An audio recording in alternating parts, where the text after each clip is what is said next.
The seventh budget presented by Mr. Pranab Mukherjee was pragmatic from the point of view of political astuteness, and it also gave an indication that he was looking at ground realities and he was not painting a very rosy picture.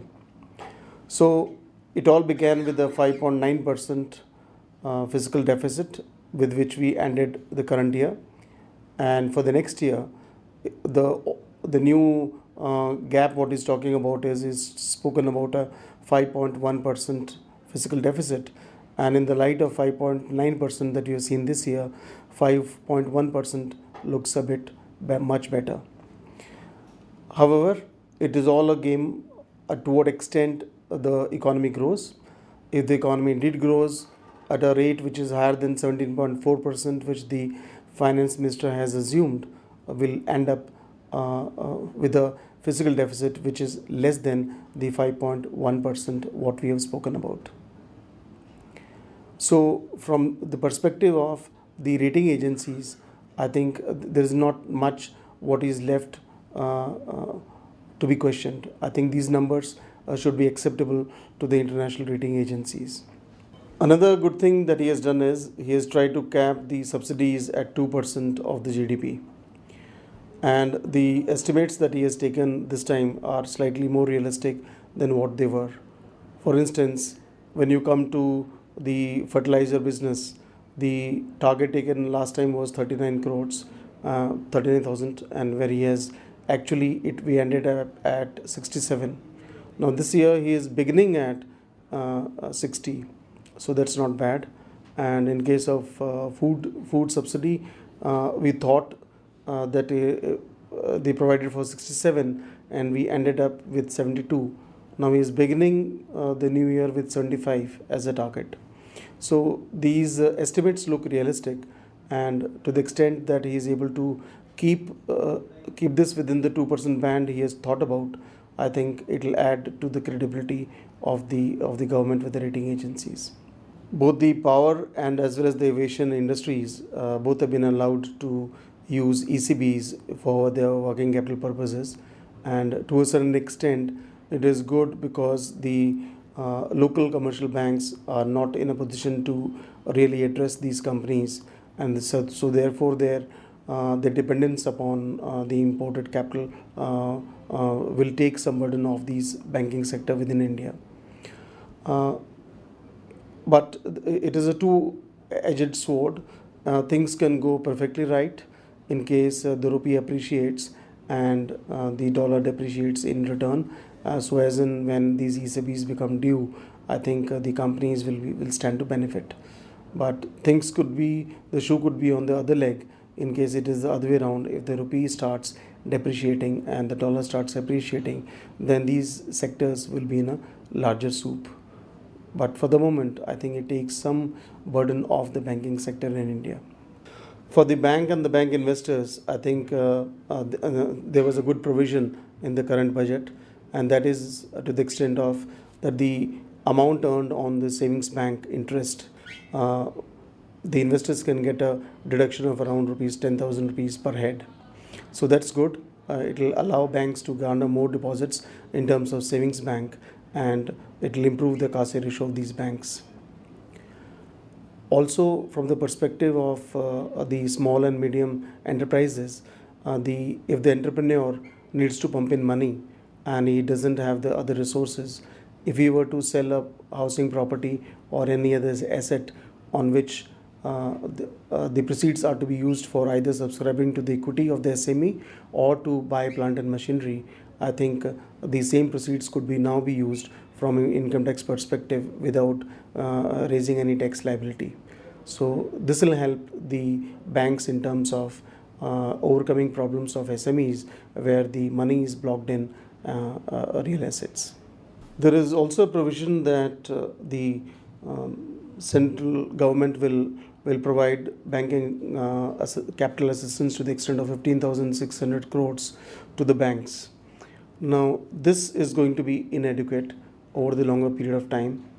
I think if you were to take all banks put together, then this will be insufficient. Even State Bank of India alone would need something like 30,000 crores over the next 3 years. So for the next 1 year, even if you were to give State Bank of India 10,000 crores, the other banks are left with just 5,000 crores. So I think this amount may have to be increased over the period of time.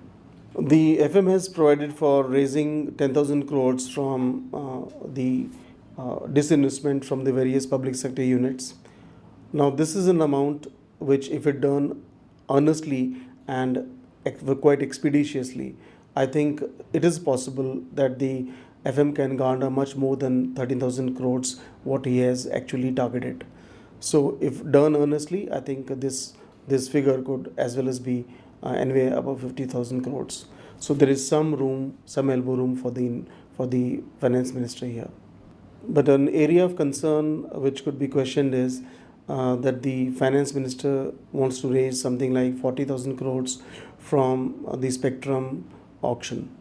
Now this is something which, while it can fetch something more than 40,000 crores what he has targeted, but it might take a longer time and it may not be well within the financial year that he is looking at, because there is a Supreme Court involved and other litigations could also come in. So while it is possible, I'm not saying it is not possible, but there could be an element of time here, and the finance minister may find himself stressed a while in terms of meeting the time constraint. Although money wise, I don't think that will be a constraint. It may be possible for him to even raise something more than 40,000 crores what he has targeted. In terms of budgetary allocations, we find that water and flooding control has seen a rise of around 160% in terms of amount that has been set aside. Obviously, the companies that cater to this segment would definitely benefit, and the two companies that come to mind are Jain Irrigation and also Pratibha Industries, which could benefit out of this. Another sector is water processing, where drinking water, where around 40% increase has been envisaged. And one company that comes to the mind is Vatek Vabag. It is an IPO that came about a year back, and the stock quotes less than 25% from the IPO price with improved fundamentals. And the list quarter, the fourth quarter, tends to be much better than the earlier years. So we foresee that this is a stock which can be looked at. But mind you, the amount of, let's say, the volumes here are not pretty large, and you'll have to pick and choose your price as well as quantity of stocks, because you have to be very patient in terms of accumulating what you want, and the accumulation can be done on the downside. I think the best part of this budget is that it is not going to rub any of the allies on the wrong side, and neither it is going to create any kind of discomfort with the rating agencies or the markets for that matter. So whereas the markets have nothing to complain as far as investors are concerned in this market, because you've seen the STT being reduced, that has happened on delivery, so that's a good step. But other things also, if you were to look at overall, the fact that he has not touched the long-term capital gains itself is a good thing, and the fact that this budget needs to be looked at from this angle, that not what could have been done, but what has been done, will it be able to pass? I think this budget should be able to pass easily, and therefore the easy passage with this budget can be passed takes all the points for the finance minister. So it is a pragmatic budget made from the realistic ground reality, and as far as comes to the capital markets, we'll be back Monday watching the international markets. We'll be again looking at that what the currency is, where the crude is, and what India is. So definitely India will look much better as compared to China, because our growth rate is not very different from the revised Chinese growth rate. Both of them we are going to grow at 7.5% next year. The only complaint, if at all, we have to the finance minister is that we are a country which is totally dependent upon imports. In fact, 70% of our requirement comes from imports of crude oil. Now, where was the need to increase the cess here? Instead of rewarding, you are just putting in one more, let's say, cost here. And nevertheless, while the bulk of the cost goes to the ONGC and All India, but there are other private sector companies also which have to bear the brunt. So this is one area where we are not comfortable with. I think the finance minister could have easily let this sector go, and instead of, if he couldn't give any, let's say, further encouragement, at least this thing he could have done away with. So all in all, what you're looking at is that the road here now is pretty clear.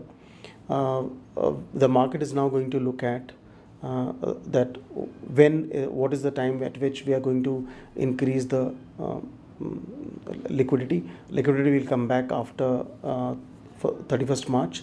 There are no two doubts about it.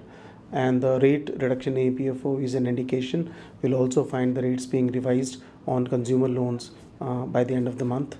And hopefully, if not April, then by the end of next month, by end of May maybe, we should have an interest rate cut in place. And that will be the trigger. So from this perspective, we'll be back to watching liquidity and international markets from Monday. So job well done, Pranab Mukherjee, from the perspective of whatever that you could have done with your hands tied.